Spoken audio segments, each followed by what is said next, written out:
Yo, what's going on, guys? I hope you're all super well. Today's video is one that has been requested by, I'd say, all of you, because you're certainly all thinking it, and I've thought about it when I watch other people's videos, so it's coming to you today. And what that question that all of you guys have is, how do I afford to chase my goals of becoming a professional footballer? Obviously, I've left Australia and come to England, which means I've left home. My dad's not there to cook for me. All that sort of stuff has gone, which now means I have to provide for myself. But I was very lucky in that my dad's mate's mate offered to put me up in his house, Ed. Ed's been an absolute legend. I haven't had to pay too much money at all, really, and I'm getting food, I'm getting a bed to sleep in. I'm in a brilliant house with Tippy.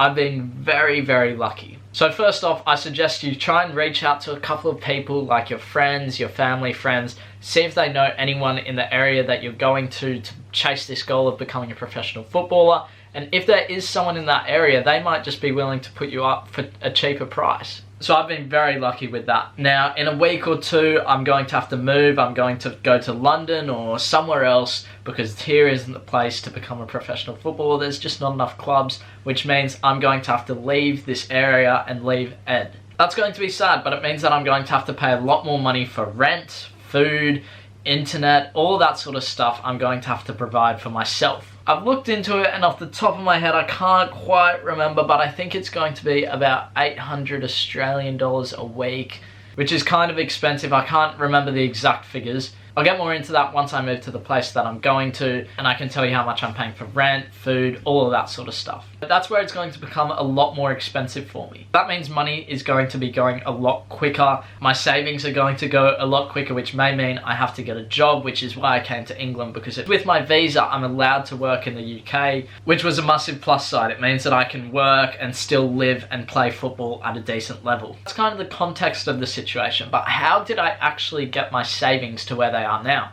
Well, I've told this story before. When I was about 17, I was working at an IGA, which is basically just a supermarket. I was making, I think it was about $18 or $20. No, it was $18 an hour, and I'd work 5 hours on the weekend, and that was it. I did that for 3 weekends, maybe 4. I don't think it was much more than that. And then my mentor said, "Oh, what are you doing for work? Are you working?" I said, yeah, I'm working at IGA. And he said, "Why are you doing that? Why don't you do what you love?" I said, "What do you mean? I can't make money from football." And he said, "Become a coach." So from that, I started my own coaching business.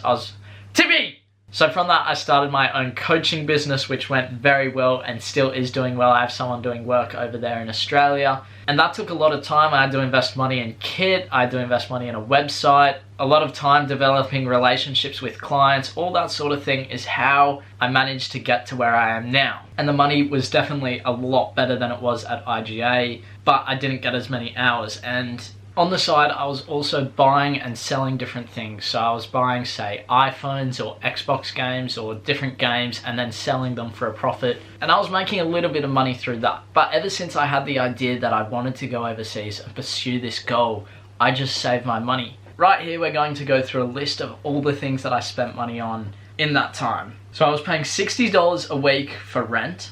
I'd go out every Friday night for dinner with my mate Finno. That would be $13. I went out for dinner or ice cream with my girlfriend twice a week probably, which was about $30. And for the last 2 years, the only items that I've actually spent money on is this camera, which was about $850. I bought a pair of shoes for $100. I bought the Neymar Jordans, that was about $270. I bought some dress shoes for $200, and that was about it. That's over 2 years, so you add that up, that might be like 50 cents a day. So I think the most important thing about chasing this goal of becoming a professional footballer is prioritizing your money, because I was just saving all of mine.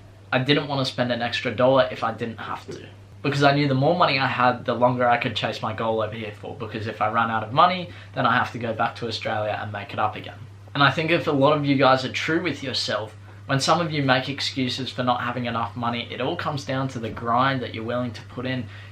Maybe you have to go to a garage sale every Saturday. Maybe you have to come up with some business idea so that then you can progress. But to say that you can't reach your goal because you don't have enough money, it's just an excuse. That's all it is.